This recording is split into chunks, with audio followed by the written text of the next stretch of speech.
I'm Doreen Cronin, and I'm a children's book author, and I'm here to see the Dallas Children's Theater production of Giggle, Giggle, Quack.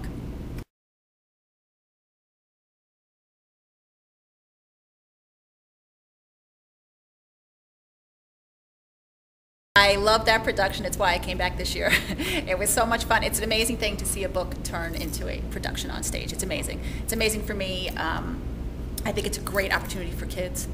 It's a great opportunity to expand on reading for kids. They get to see it really come to life, and it's like being privy to someone else's imagination when they take a book, when they take anything that's kind of two-dimensional and then put it into a three-dimensional musical production. It's fantastic.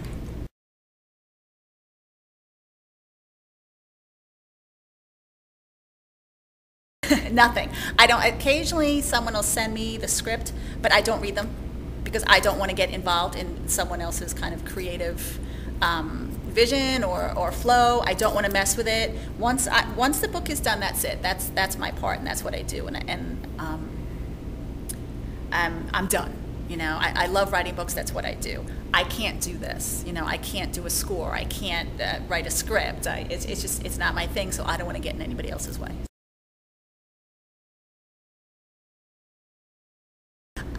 They follow the book, I think, as a basic structure, but there's a lot more stuff in here. There's different notes, there's all kinds of different stuff that wouldn't occur to me in a million years. So this is actually, I saw this when it was in Chicago, although to be frank, I forget them until I see it again, and then some of it comes back to me and some of it doesn't. And I think, oh my gosh, that was such a great idea. What a great way to do that. So I'm more fascinated by the process, I think, than anything else.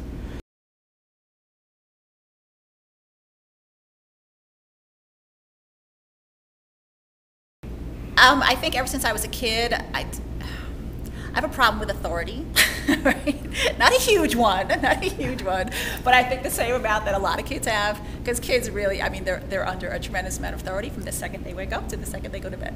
And they get big enough to go to school, and then they've got teachers, and then they've got, you know, all these people constantly in charge of them, which makes them feel safe and is the way that it should be and it is meant to be. But I really think it's good for kids. It's part of it's part of how they grow up. They push boundaries. You know, you got to cause a little bit of trouble. You have to see, you know, what happens when you go a little bit outside the boundaries, and what happens when you break the rules, and which rules really are not to be broken, and which ones you can kind of mess with a little bit.